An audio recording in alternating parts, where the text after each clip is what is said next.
चलो तो बच्चा लोग गुड इवनिंग। आज पढ़ाने नहीं आया हूँ, आज आपके एक सवाल का आंसर देने आया हूँ। कई बच्चों के मेरे पास कॉल आते हैं और वो पूछते हैं कि सर एग्ज़ाम ओवर हो गए हैं और समर कैंप क्यों करना चाहिए, ज़रूरत क्या है, हमें तो इनके पास जाना है, मामा भूआ फूफा। अब सर एग्ज़ाम ओवर हो गए, मस्ती करने दीजिए ना थोड़ा सा, कोई दिक्कत नहीं, सही है। तो समर कैंप को क्यों करना है, पहले उसकी थोड़ी सी रूपरेखा बता दूं और फिर आपको एक कहानी सुनाऊंगा आखिरी में, तो आखिरी तक बने रहना इस वीडियो में। और मैं चाहता हूं अगर आपको ये चीज़ समझ में आ जाए तो इस वीडियो को आप ज़्यादा से ज़्यादा शेयर करें अपने दोस्तों में, मित्रों में, और केवल दोस्तों मित्रों में नहीं, आपके रिश्तेदारों में भी, मम्मी पापा को, सबको दिखाएं। देखिए, अगर हम देखें कि समर कैंप क्यों,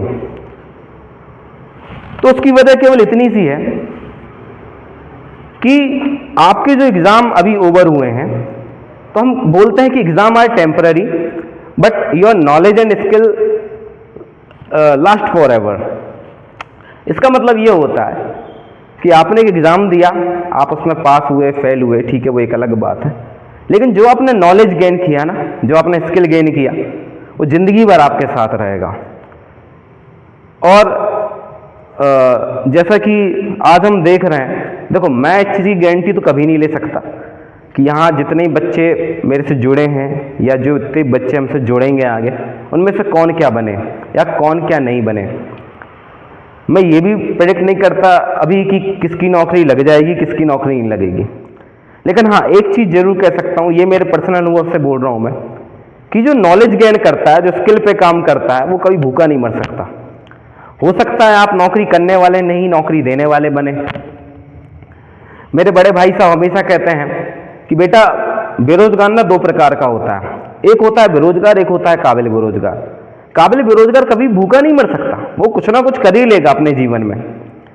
तो अगर ठीक है, हमारे हाथ में ये तो नहीं है, नियति ने हमें किस चीज़ के लिए भेजा है ये हमको बिल्कुल नहीं पता, लेकिन मैं ये मानता हूँ, मैं ये समझता हूँ कि कर्म तो अपने हाथ में है ना, वो तो हम कर सकते हैं ना, कोई किसी का नहीं होता दुनिया में।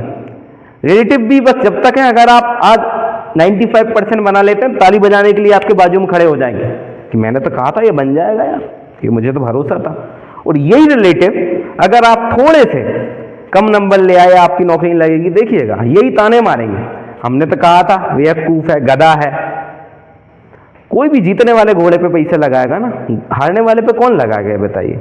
तो ये सब मामा भूआ फूफा अभी आपसे जुड़े हुए हैं, तो वो आपके लिए नहीं जुड़े हैं, ये बेवकूफ़ी है, आपको लग रहा है। ये केवल इसलिए जुड़े हैं क्योंकि उनके बहुत सारे स्वार्थ हैं आपके माता पिता से, और आपको भी वो बुला के कौन सा भैया आपको हर दिन रबड़ी खिलाते हैं, काम ही तो करवाते हैं आपसे, थोड़ा बहुत आपको मौका मिल जाता है एंजॉय करने का, लेकिन कर्म करने का, मेहनत करने का भी समय अभी है ना। अभी नहीं करोगे तो कब करोगे।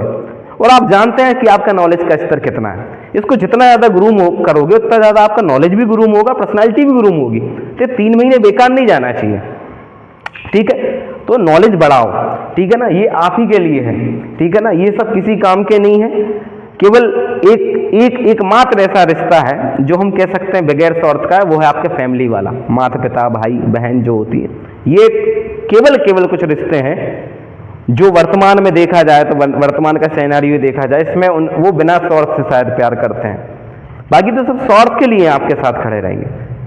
तो मैं चाह रहा था कि ये 3 महीने जो हैं ये आपके बड़े प्रोडक्टिव हो सकते हैं, इनको ऐसे कामों, मैं नहीं चाहता आप पढ़ें, कोई दिक्कत नहीं, लेकिन आप कुछ ना कुछ सीखें, आप म्यूजिक सीखें, आप डांस सीखें, आप योगा करें, आप एक्सरसाइज करें, दौड़े भागें, अपनी पर्सनालिटी बनाइए, इंग्लिश सीखें, बहुत सारे काम है करने को।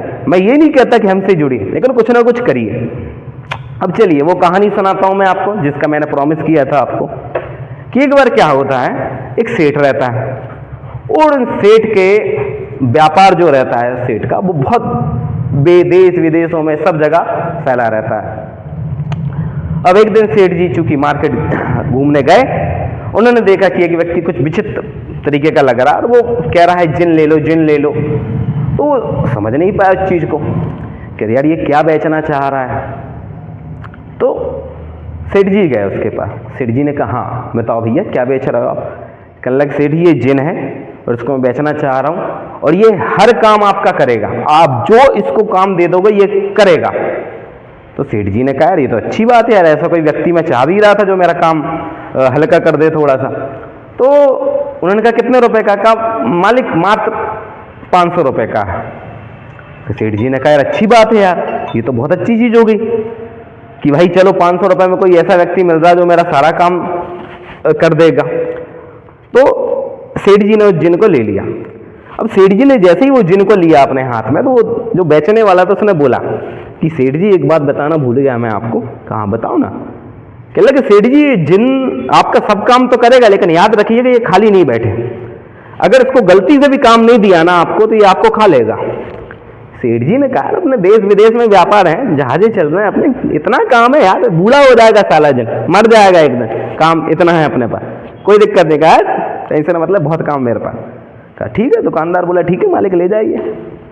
अब सेठ जी उस जिन को घर ले आए, और घर ले जाने के बाद उन्होंने क्या किया, सबसे पहले देखा कि सबसे बड़ा काम कौन सा है। उन्होंने जिन को बोला कि चल बेटा ये सबसे बड़ा काम है, इसको लगेगा दिन भर तो लग ही जाएगा, जा करिए इसको। वो जिन गया, वो जिन ने कुछ ही मिनट में वो काम करके वापस लौट आया। अब सेठ जी बड़े कंफ्यूज कह रहे यार ये तो साला दिन भर का काम को इसने मिनटों में कर दिया, अब क्या करें। उन्होंने फिर एक दो काम बताए। तो कुछ दिन तक तो सेठ जी बताते रहे काम, वो तुरंत जाए सेकंडों में करे आए, तुरंत जाए मिनटों में करे आए। अब बड़ी मुश्किल से सेठ जी ने सारा काम निकाल लिया, देश का विदेश का सब दे दिया उसको, वो मिनटों में कराया। अब जब 15वें दिन सेठ जी के पास कुछ बचे ही नहीं। अब सेठ जी के पास जब कुछ काम नहीं बचा तो जिन बोला कि मालिक आप याद करो मैंने क्या कहा था आपसे, कि उस दुकानदार ने मेरे बारे में आपको बता दिया होगा कि अगर मुझे आपने काम नहीं दिया तो मैं आपको खा जाऊंगा। तो सेठ जी आश्चर्य में पड़ गए, सही बात है यार, अब क्या किया जाए। तो जैसे ही खाने दौड़ा जिन, सेठ जी भागे, दौड़ते दौड़ते दौड़ रहे हैं। देखा कि एक साधु जी प्रवचन दे रहे थे। साधु जी के पैर में गिर गए सेठ जी कि मालिक बचा लो अब तो। पूरी कहानी सेठ जी ने उस साधु को बताई। साधु ने कहते नहीं सी बात, कोई दिक्कत नहीं, एक काम करो, जिनको आदेश दो कि दुनिया में सबसे लंबा जो बांस है वो ढूंढ के लाए। कहा ठीक है बोल दूंगा। उसके बाद कहने लगे उसके बाद जिनसे बोल दीजिए कि चल इस बांस को गाड़ दे जमीन में और ऊपर चढ़ नीचे उतर, नीचे ऊपर चढ़ नीचे उतर, ऊपर चढ़ नीचे उतर। कहा सेठ जी ने कहा वाह साधु जी आपने तो बहुत अच्छा कार्यक्रम बता दिया भाई, इस काम से तो झंझट ही खत्म हो गई सारी।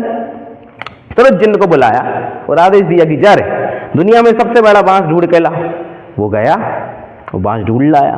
कहा इसको गाड़ दे, उसने गाड़ दिया और कहा इसके ऊपर चढ़ और उतर, चढ़ और उतर। और इस तरह से उनकी प्रॉब्लम जो दुविधा थी वो खत्म हुई। कहानी पता नहीं आपको कैसी लगी, चाहे नहीं लगी वो एक अलग बात है, लेकिन बड़ी इंटरेस्टिंग है, सोचने लायक बातें हैं। ये जो बांस है ना लंबा सा, ये हमारी दृष्टि है कि हम इसको कितनी बड़ी रखते हैं, और ये जिन है ना ये है हमारा मन। इसको अगर आपने काम पे नहीं रखाया, इसको आपने काम नहीं दिया, ये एक दिन आपको खा जाएगा। तो सोचने वाली बात है, अगर इस मन को आपने काम बिल्कुल नहीं दिया तो कहते हैं खाली घर शैतान का होता है। अगर आप इसको काम नहीं देंगे, काम पे अपने आप को बिजी आपने नहीं रखा, एक दिन आपको खा जाएगा। आप देखिए कोटा में समस्या क्या है, जब तक बच्चे पढ़ रहा होता ना जब तक वो सुसाइड नहीं करता, लेकिन जैसे ही वो पेपर दे के आता है और जो उसका 2 महीने का समय रहता है रिजल्ट का, सबसे ज्यादा सुसाइड वहां करता है। क्यों? उसके पास कुछ होता ही नहीं करने को। तो ये मन है, इसको हमको खाली रखना ही नहीं है, बैठने ही नहीं देना, शांति से कुछ ना कुछ प्रोडक्टिव करना है। तो मेरे हिसाब से आपको मिल गया होगा कि समर कैंप क्यों करना है। ये आपका एक कहानी के थ्रू मैंने एक आंसर देने की कोशिश करी है। तो आप जुड़िए, अपने आसपास जितने भी बच्चे हैं, आपके भाई बहन हैं, रिश्तेदार हैं, उनको भी जोड़िए हमारे साथ। हम बहुत कुछ सिखाना चाह रहे हैं ताकि आप जिंदगी में जो आपके नॉलेज है उसके कारण कभी भी पीछे नहीं हटें। आप जहाँ भी खड़े होंगे आप एक काबिल इंसान होंगे, विश्वास रखिए। तो इसी के साथ बस आपको मैं अपने आने वाली भविष्य के लिए अग्रिम शुभकामना देता हूँ, और बस यही मेरी अपेक्षा, आप ज़्यादा से ज़्यादा जुड़िए। Thank you.